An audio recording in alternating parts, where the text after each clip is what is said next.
I want to talk about kindness.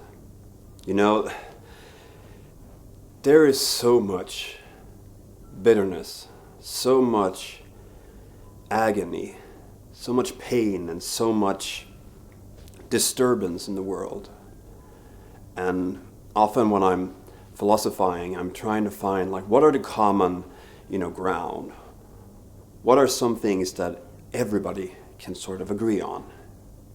And I often land in kindness, in smiles, in simple facial gestures that convey to the other person that it's okay.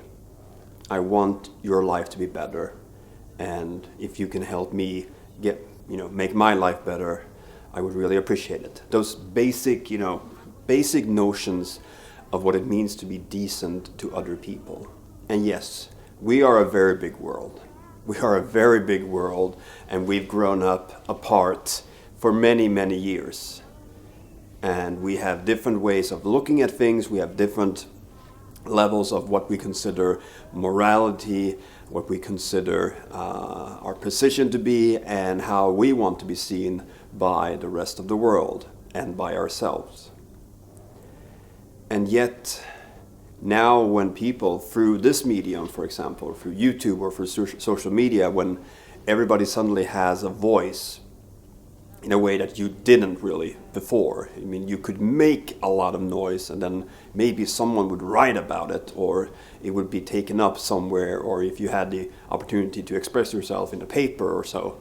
But, the moment we're in now and that we've been in for the last 15, 20 years and increasing is the fact that we can express each other's opinions and we can also decide to be closed in with other people within our bitterness, within our agony, and within our anger.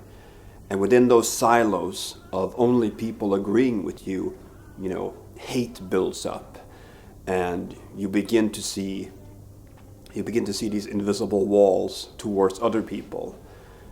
Back in must have been 11th grade or 12th grade, I wrote a paper about the return of the Tower of Babel.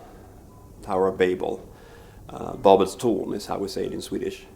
And I'm not a believer in that sense. I believe in the kindness of people, but I'm not a believer when it comes to religious parts, although I do respect those who are, as long as you're decent to other people. But in the story, when man tried to build a tower that would reach the skies, God got angry, and so he gave the people down there different languages, and when people suddenly couldn't understand each other, they moved out and they spread out. And what's been happening, if you choose to believe that story, is that we've started to learn each other's languages.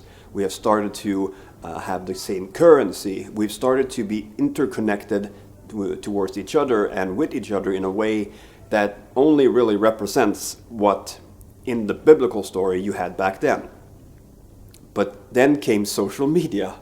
And I mean, back in 1998, 99, I had this prophecy that the internet, the way that we can connect to other people, is going to end wars, because us, the young people, we will start making friends in India, in China, in Brazil, in Ecuador, in Canada, all over the place. We will be able to talk to each other. We will be able to get to know each other, and all the bad mouthing and the struggle that our parents and our parents' parents and all the generations have had with other people will be gone, because you don't start a fight with a friend like that.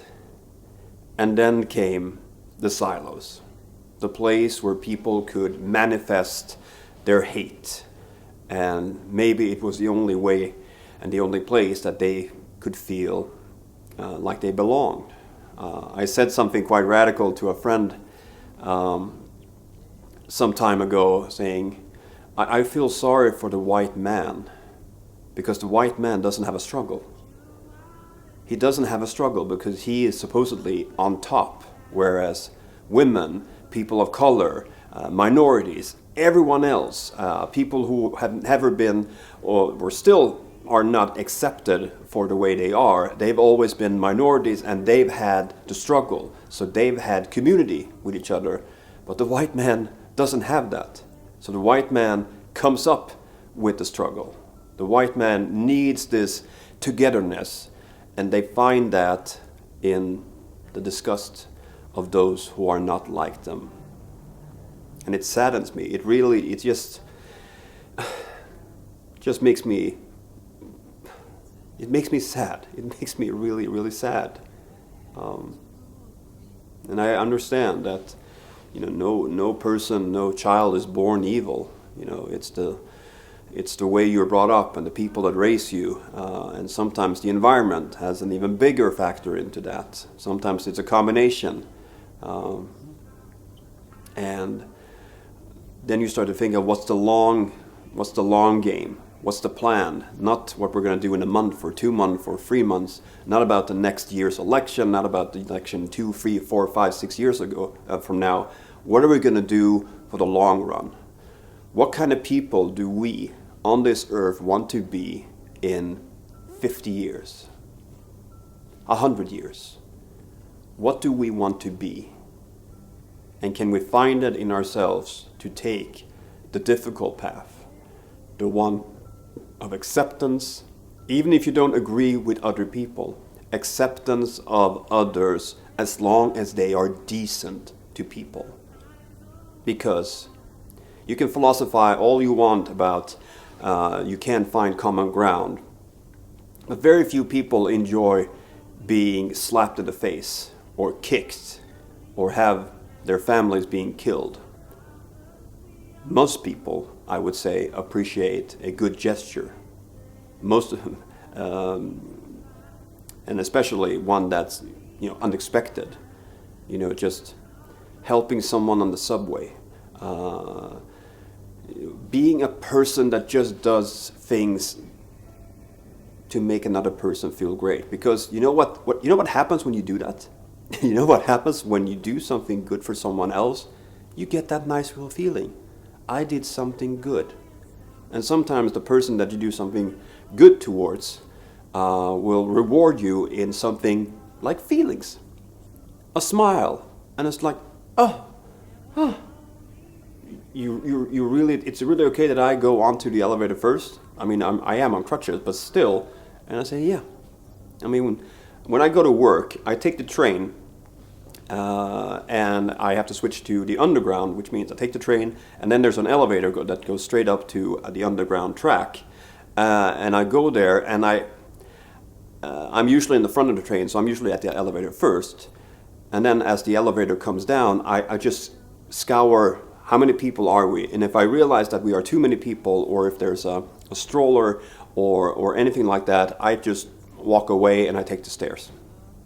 It's just in my natural way of being. And I'm not saying I'm a saint, but it does make me feel good. And I really, really try, day after day, to do good deeds. And the selfish reason is that it makes me feel good. It makes me feel good. And imagine if we could start doing that. Start realizing that other people are not stupid or evil just because they're not exactly like you. More good deeds. More good deeds. Good talk.